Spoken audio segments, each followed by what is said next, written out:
Bonjour à tous, bienvenue dans mon atelier. Aujourd'hui, je vous montre comment je réalise mes cadres photos et mes miroirs en bois flotté. Alors ici, on a un petit cadre qui vient du commerce.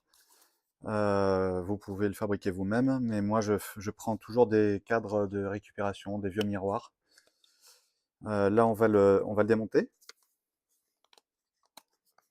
pour ne garder que la partie en bois.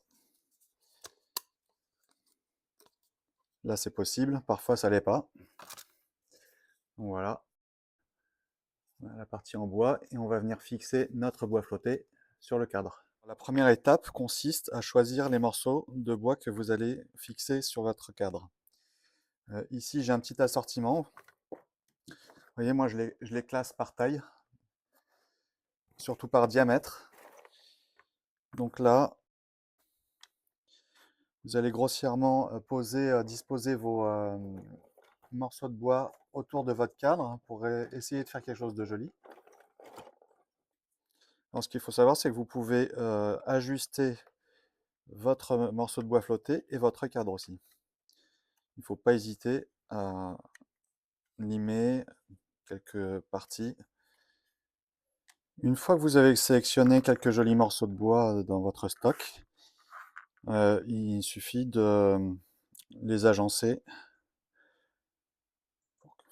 pour créer quelque chose de joli. Moi, j'essaie d'utiliser la forme naturelle du bois, par exemple pour faire les coins ici. Mettre un morceau comme ça, par exemple. Et ensuite, trouver un autre morceau qui puisse le recouvrir. On commence par un endroit, puis on progresse tout autour.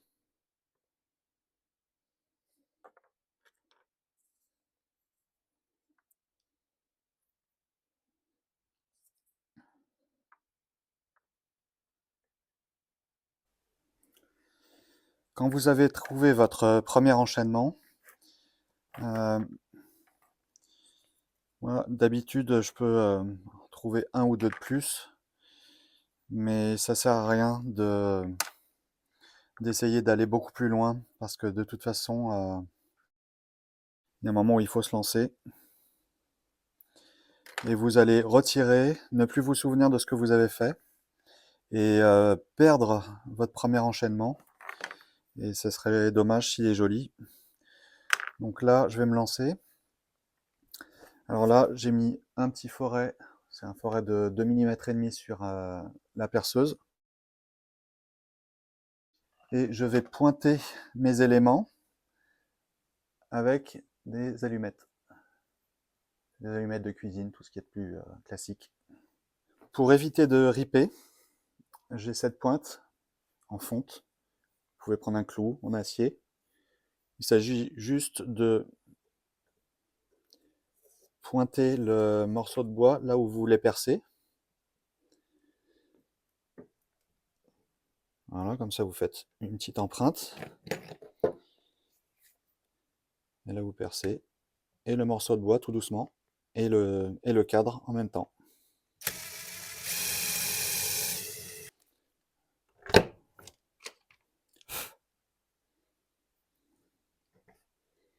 Et là, une allumette. Je vais en mettre un second. Je vais le mettre ici. Alors le but du jeu, c'est de placer l'allumette exactement là où le bois est en contact avec le cadre. Donc ici,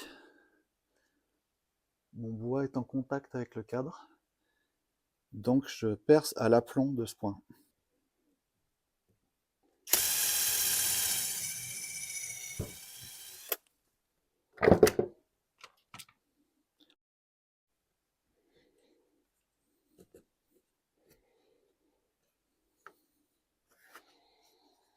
Voilà, maintenant c'est fixé. Et ainsi de suite pour tout le tour. Je vais vous le mettre en accéléré car ça va durer plusieurs heures.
Une fois que vous êtes content du résultat approximatif, on va passer au collage.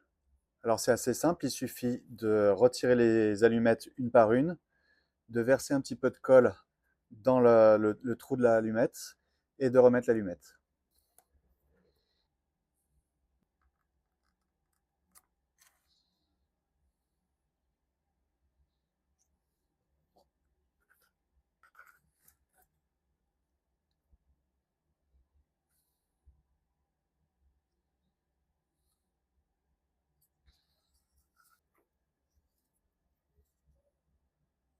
Essayez de retirer le maximum de colle tant qu'elle est fluide. J'utilise juste un chiffon un peu humide.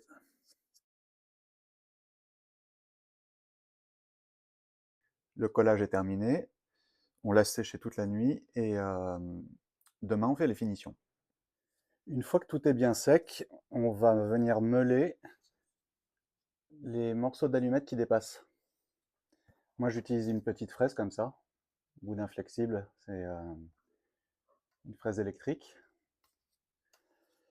Donc on va retirer le morceau d'allumette et ce qui dépasse aussi derrière, parce qu'en perçant, mes allumettes dépassent aussi là derrière. Donc je vais aussi meuler ça pour pouvoir ensuite remettre la vitre.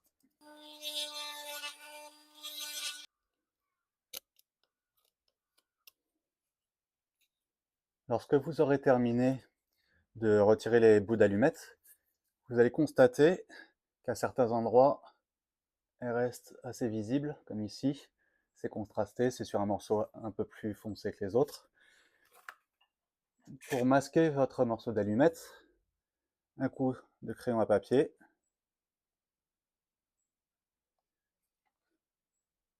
Passez le doigt comme ça.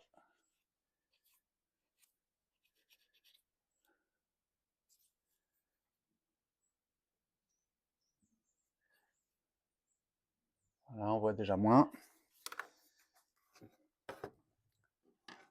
Et puis on ajuste la couleur.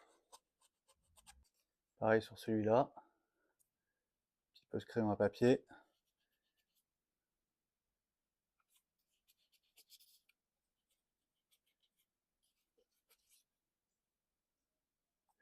Et ainsi de suite. Je continue tout seul et je vous montre le résultat.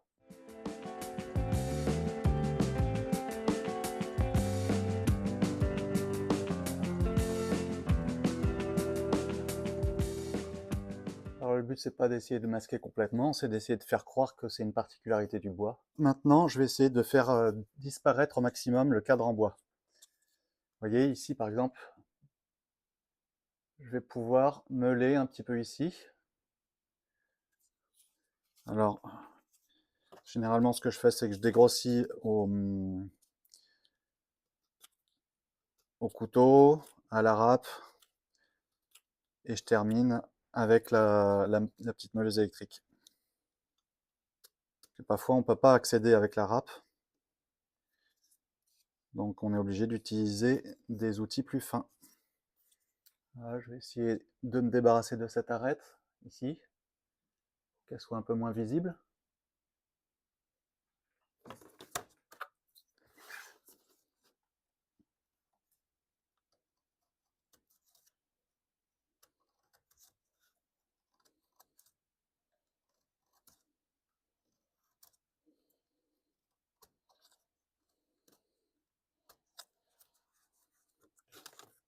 Alors on peut pas retirer beaucoup hein, parce qu'il n'y a pas beaucoup d'épaisseur.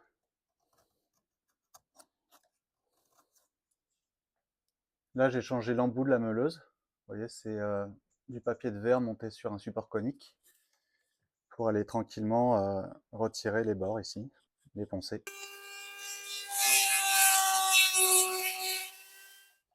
Notre cadre est presque terminé. Maintenant on va s'occuper de la fixation. Normalement on met la vitre, ici une photo, une carte postale, ce que vous voulez.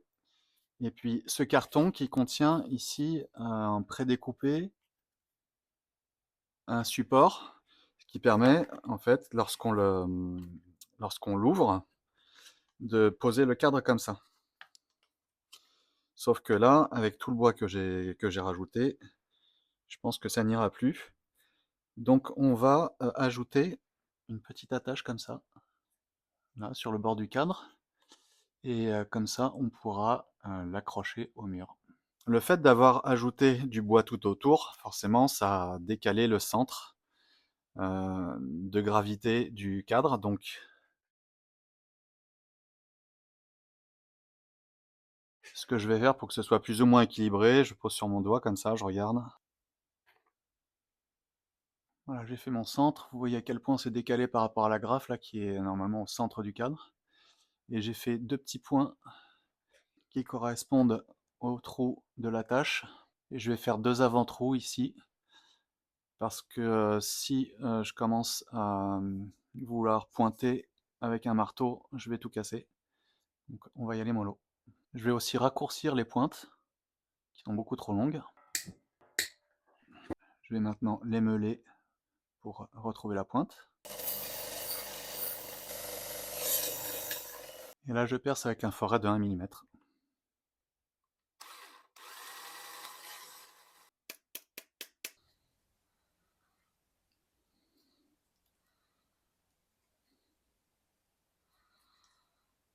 Il n'y a plus qu'à remonter.